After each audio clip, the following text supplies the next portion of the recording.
Today's class will be on Pell and Gregory classification of impaction. This classification is only applicable for the mandibular molars. It cannot be used for the maxillary molars. First point. First, we have three classes, class 1, class 2, class 3, and also position. Based on the class and position, we are going to classify this. Coming to the class, we need three criteria to be considered. One is the distal aspect of the second molar. Distal aspect of the second molar and anterior border of the ramus. This is the anterior border of the ramus, anterior border of the ramus. And also, third criteria, mesiodistal width of the third molar. Okay.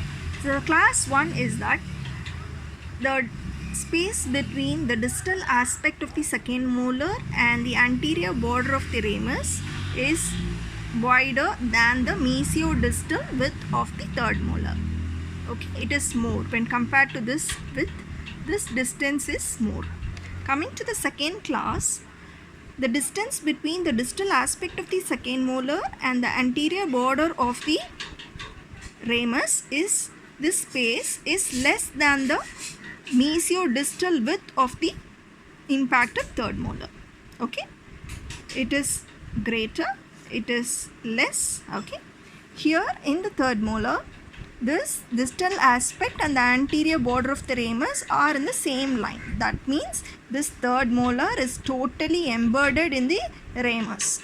It is totally embedded. There is no space, very small space. There is no space between the distal aspect and the anterior border of the ramus. The third molar is totally just embedded into the ramus.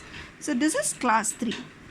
So which is very difficult to extract among these three classes. This is very difficult to extract. Okay, but most in a high incidence is class 2.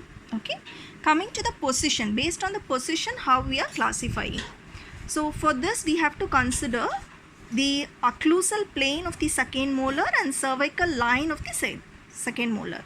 This is the cervical line of the second molar and occlusal plane of the second molar. And also one more criteria, we have to consider the highest point of the impacted third molar. Coming to this impacted third molar, which is the highest point, this is the highest point. So we have to consider these two criteria. Okay. Based on that, the position A is that the highest point of the impacted third molar is in level with the occlusal plane of the second molar or above the occlusal plane of the second molar. It is in line with the occlusal plane or above the occlusal plane. Okay. Coming to the position B, we are saying the highest point of the impacted third molar is below the occlusal plane of the second molar. It's below the occlusal plane, but it is above the cervical line of the third molar. Position C is that the highest point of the impacted third molar is below the cervical line of the second molar. Okay, these are the position. So A and B are most prevalent. It is easy, but C is totally difficult for the transalveolar extraction. This is the overall view of Pell and Gregory. The next video will be on Winter's classification of impaction. Thank you.